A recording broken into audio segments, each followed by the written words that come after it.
Ya, bismillahirrahmanirrahim. Assalamualaikum warahmatullahi wabarakatuh. Waalaikumsalam warahmatullahi Jumpa lagi bersama saya Mahardika di program Sajadah, Sajian Ramadan Penuh Berkah.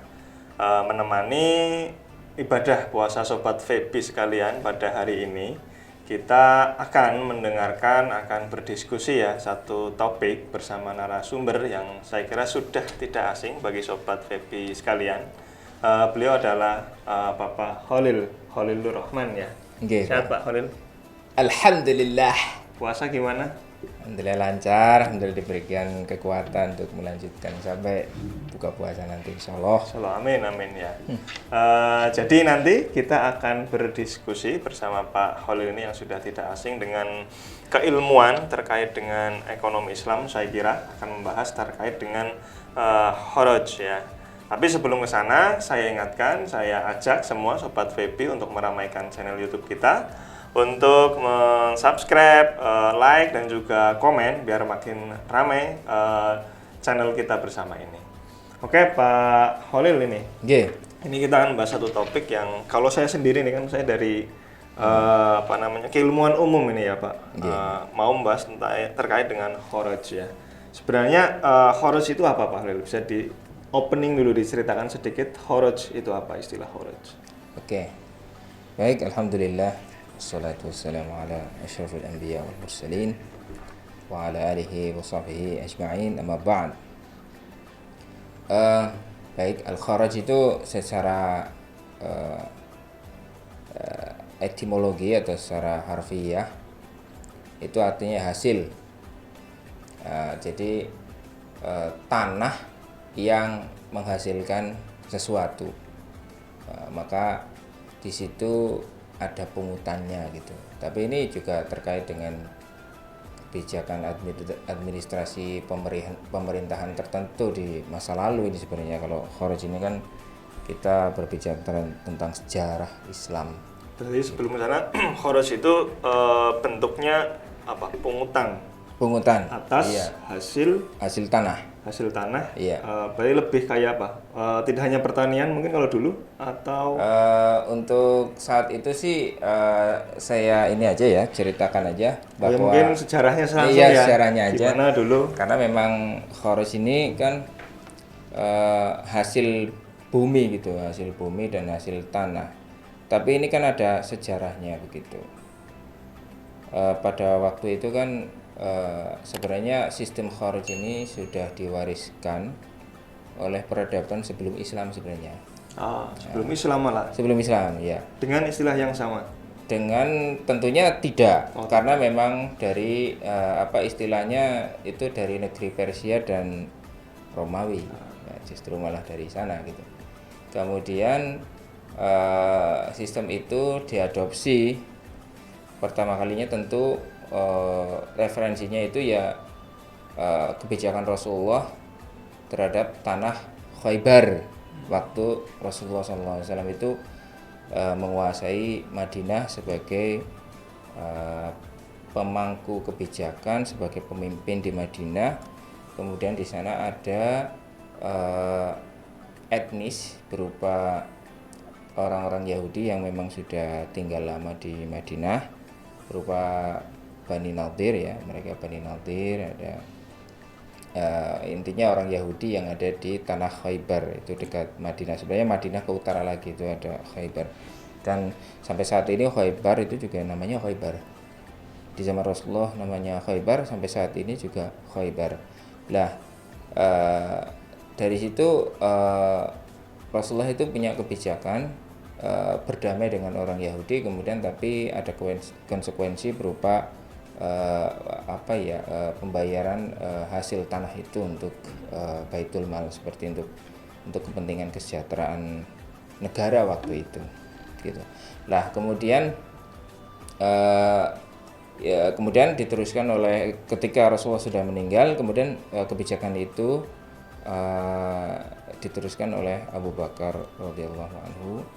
Kemudian konsep kharaj ini berkembang sangat pesat itu ketika pada masa sahabat Umar radhiyallahu anhu. Nah, Pada masa sahabat Umar radhiyallahu anhu kan beliau itu panglima perang yang hebat sebenarnya. Kemudian melakukan melakukan terobosan-terobosan politik ya, dakwah dengan negara-negara tetangga, sehingga terjadi mungkin semacam invasi lunak sebenarnya, karena Rasulullah karena konsep Islam kan ketika ingin berdakwah kan ketika yang maju itu seorang pemimpin kan pasti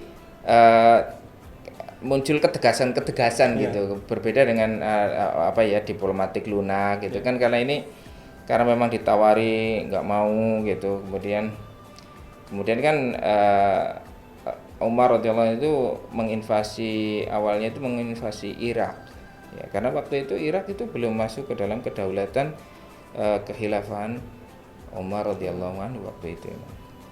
Kemudian ditawarkan di sana, makanya ada yang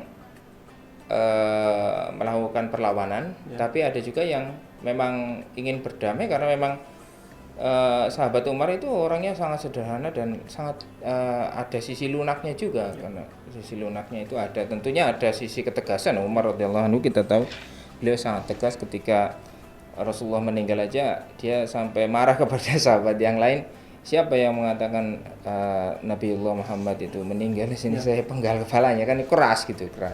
Tapi bukan berarti dia tidak ada sisi lunaknya, pasti ada sisi lunaknya. Nah, ketika menginvasi Irak waktu itu ya dalam sejarah disebut perang Al-Qadisiyah gitu. Al-Qadisiyah itu kan terjadi di Irak. Ada di Al-Kufah dan Al-Basrah juga, di sana ada Kufah dan Basrah, dan sampai sekarang Kufah dan Basrah itu nama-nama itu masih menjadi monumen ya, masih melegenda sampai sekarang juga, namanya tidak berubah. Irak, Kufah, Basrah itu enggak berubah. Nah, itu kemudian Umar radhiyallahu anhu juga membagi dua jenis tanah. Ya. Jadi dibagi atas dasar ini ini tanah ini misalnya satu kaum gitu. Di Irak kan banyak sekte, banyak kaum, banyak kabilah juga. Ini apakah kita menguasai tanah di Irak ini dengan melalui perang atau melalui damai? Itu dibedakan sama Umar radhiyallahu anhu, karena memang berimplikasi kepada kebijakan hukumnya gitu. Disebutkan di sana ada ardus sulh, itu berarti kalau ketika Umar dan para tentaranya masuk ke Irak dengan perdamaian, itu disebut dengan penduduk dan tanahnya itu disebut dengan ardus sulh ya, tanah perdamaian. Tapi kalau misalnya waktu itu Umar datang ke Irak kemudian ada perlawanan, disebut dengan ardul unwah. Gitulah. Ini konsepnya seperti itu di kitab-kitab Kharaj ini. Jadi itu tapi sama-sama terkena hukum Kharaj, antara yang melalui perdamaian sama yang kekerasan tetap sama. Kenapa gitu? Baik, tentu di sini ada ini ya, ada perinciannya gitu. Saya ini di sini ada beberapa referensi yang bisa saya ambil, ringkasan dari referensi. Kemudian bahwa tanah Kharaj itu ada dua macam. Yang pertama ardus sulh, ya, tanah yang ditaklukkan secara damai. Kemudian ardu unwah.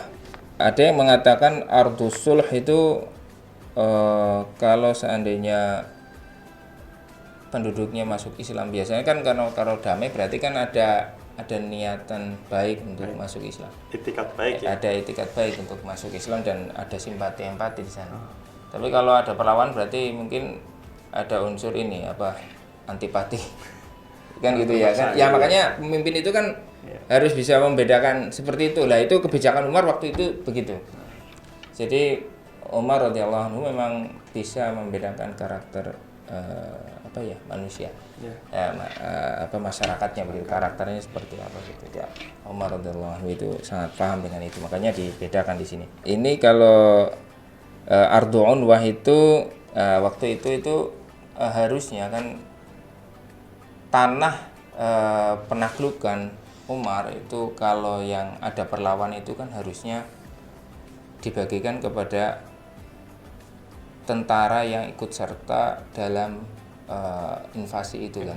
Iya, karena memang pekerjaan mereka gitu, pekerjaan sahabat Umar dan tentaranya itu kan perang gitu ya, perang pasti akan dapat bagian kan, akan dapat bagian. Tapi waktu Umar radhiyallahu anhu itu menginvasi Irak, ternyata tanah sawad, istilahnya tanah perkebunan yang sangat hijau. Nah, ternyata ketika di tanah Irak itu melihat tanahnya itu subur, sangat subur, dan memang sudah ada irigasi dan terstruktur dengan rapi gitu, sangat rapi dan subur gitu. Ini gimana ya? Akhirnya Umar radhiyallahu anhu memutuskan untuk tidak membagikan tanah itu, tidak membagikannya untuk para tentara sebagai ghanimah, tidak, tapi ditahan untuk kekayaan negara. Ini kebijakan Umar ini memang ijtihad beliau gitu.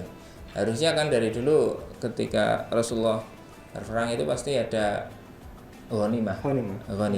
Ini kan sejarah kejayaan Islam.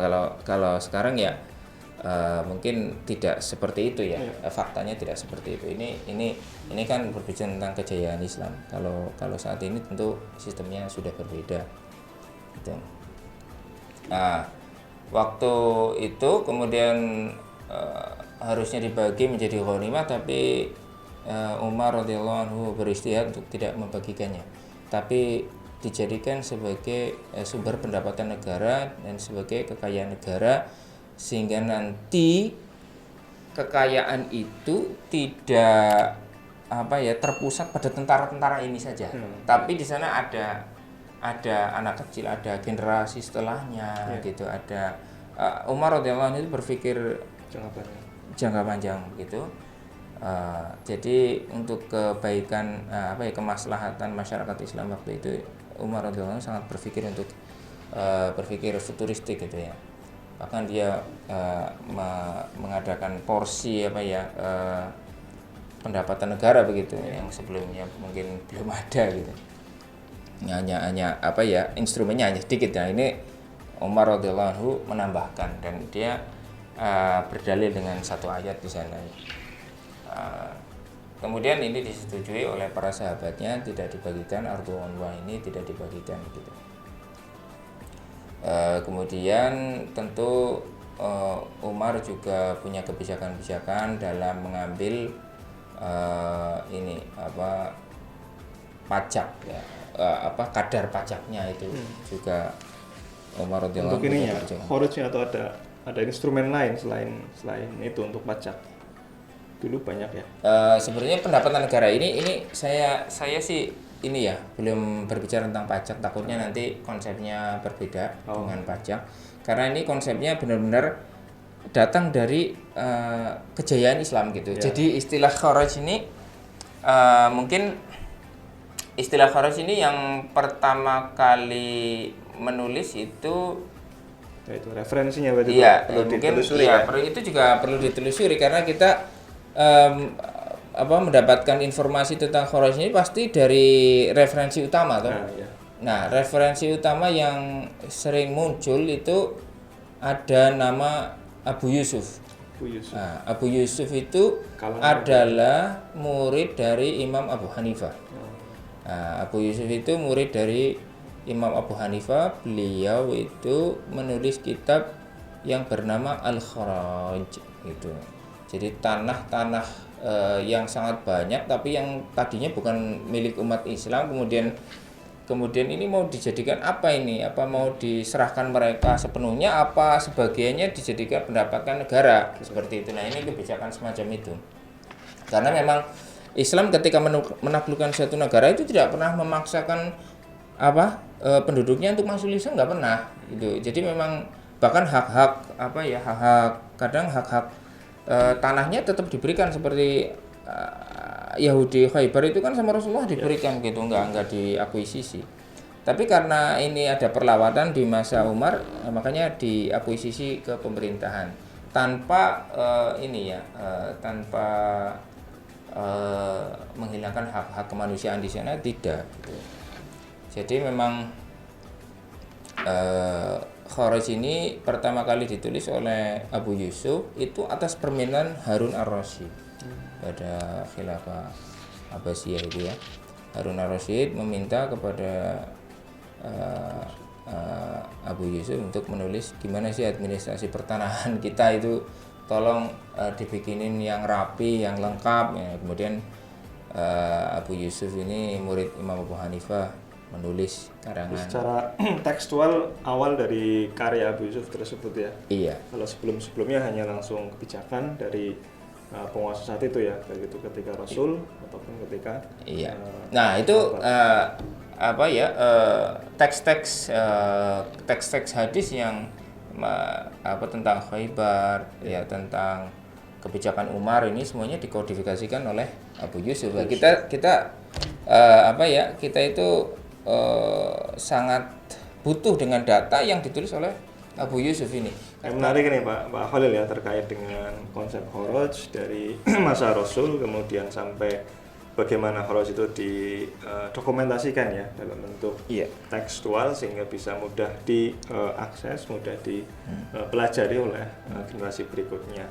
Dan yang terakhir mungkin terkait dengan ini Pak, relevansi nih ya. Nah, kita kan sekarang sistemnya barangkali berbeda nih ya Pak Khalil ya, dengan yang mungkin dikonsepkan dulu atau diceritakan Pak Khalil. Nah, bagaimana ini Pak relevansi konsep Kharaj itu sendiri dengan sistem administrasi pemerintahan ya? Iya, administrasi pemerintahan dan undang-undang pertanahan ya. Untuk di Indonesia seperti apa? Ada nggak ini relevansi yang bisa diceritakan? Oke, terima kasih. Ini pertanyaannya cukup berat. Kalau misalnya kita mau konsep itu, terus terang saja kita harus baca dulu konsepnya secara lengkap tentang Al-Kharaj misalnya yang ditulis oleh Abu Yusuf. Ada juga karena referensi banyak sekali nih Pak.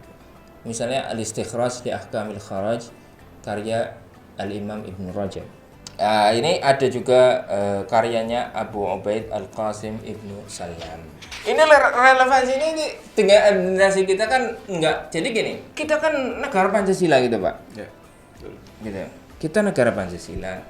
Nah, karena kita Pancasila dan kebersamaan kita harus terjaga, kemudian keadilan pada setiap person harus ditegakkan gitu.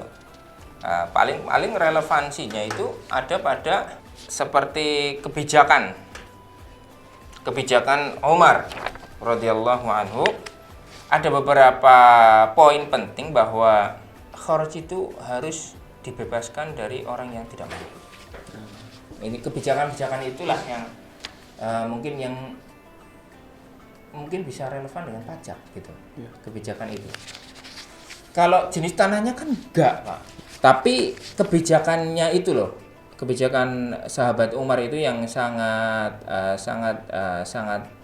penting, atau poin penting yang harus kita simak, yang harus kita pelajari gitu. Yang pertama itu bahwa beban pajak tanah Kharaj itu tidak dibebankan kepada orang yang tidak mampu. Artinya tidak pukul rata ya? Tidak dipukul rata. Kemudian yang kedua, jika penduduknya itu waktu di masanya Umar itu, penduduknya itu ketika dilihatnya bahwa dia itu hanya bisa memenuhi kebutuhan pokoknya dari tanah Kharaj itu, dia tidak membebankan Kharaj. Ya. Kalau itu hanya misalnya hasil tanah Kharaj itu hanya bisa menutup kebutuhan pokok, itu nggak boleh sama Umar radhiyallahu anhu. Bahkan sama Ali pun tidak boleh. Bahkan khalifah berikutnya seperti Ali radhiyallahu anhu, diteruskan, itu tidak boleh. Ini seperti perkataannya Ali bin Abi Thalib untuk pegawai pungutan Kharaj ini. Beliau berkata, "Idza qadimta 'alaihim ay al-mukallafina bil kharaj fala tabi'anna lahum kiswatan syita wala sayfa wala rizqan ya'kulunahu." Kalau kamu misalnya menemukan penduduk yang ada di tanah Kharaj ini, maka kamu tidak boleh mengambilnya, karena jika itu merupakan pakaian mereka, kemudian atau kebutuhan pokok, makanan pokok mereka, itu nggak boleh. Bahkan diteruskan sampai sahabat Ali radhiyallahu. Kemudian yang ketiga, kebijakan tentang khuruj ini yang penting untuk kita perhatikan adalah bahwa kadar khuruj itu tidak statis. Maksudnya tidak kadarnya itu tidak mati loh, tidak fix gitu, tidak fix. Tapi dinilai dari indikator misalnya kemampuan sumber daya manusianya. Itu juga diperhatikan sama sahabat Umar radhiyallahu anhu. Penentuan nominalnya ya. Iya, penentuan ini tarif pajaknya itu tidak baku, tetapi disesuaikan dengan kemampuan dari sumber daya manusia. Kebijakan Khulafaur Rasyidin itulah yang sebenarnya relevansinya dengan relevansinya dengan tarif pajak gitu. Kalau sekiranya itu merupakan sumber daya satu-satu, ya jangan dikejar terus, kasihan. Iya. Bahwa ketika direlevansikan dengan sistem yang ada, kebijakannya itu mungkin ada satu hal menarik tadi ya, bagaimana penetapan pajak bisa dibagi ya berdasarkan kondisi dari wajib pajak. Betul. Gitu ya. Iya, dari kondisi wajib pajak. Kalau dulu kan lebih pada apakah tanah yang mendapat tarif berkewajiban ya, menyetorkan pajaknya itu, apakah tadi ya karena kondisi kurang mampu, kemudian dia menjadi kebutuhan pokok dan melihat kondisi sumber daya manusia. Dan saya kira itu Pak Holil. Terima kasih banyak atas sharing-sharingnya ini. Alhamdulillah ini ya. Alhamdulillah. Alhamdulillah manten. Ya. Semoga tidak kapok Pak Holil, bisa jumpa lagi, ya. Bisa berbagi ilmu lagi saya kira. Karena kita tahu ya sama-sama. Pak Holil ini kan secara keilmuan saya kira banyak untuk bisa digali, terutama ketika disandingkan ya antara tadi keislaman masa lampau, kemudian di kawasan Timur Tengah gitu ya. Beliau saya kira banyak menguasai dibanding saya Pak Holil ya. Terima kasih pada Sobat VP sekalian. Ya demikian Sobat VP sekalian yang bisa kami sajikan terkait dengan khuruj bersama narasumber kita Pak Holil. Terima kasih banyak atas perhatiannya.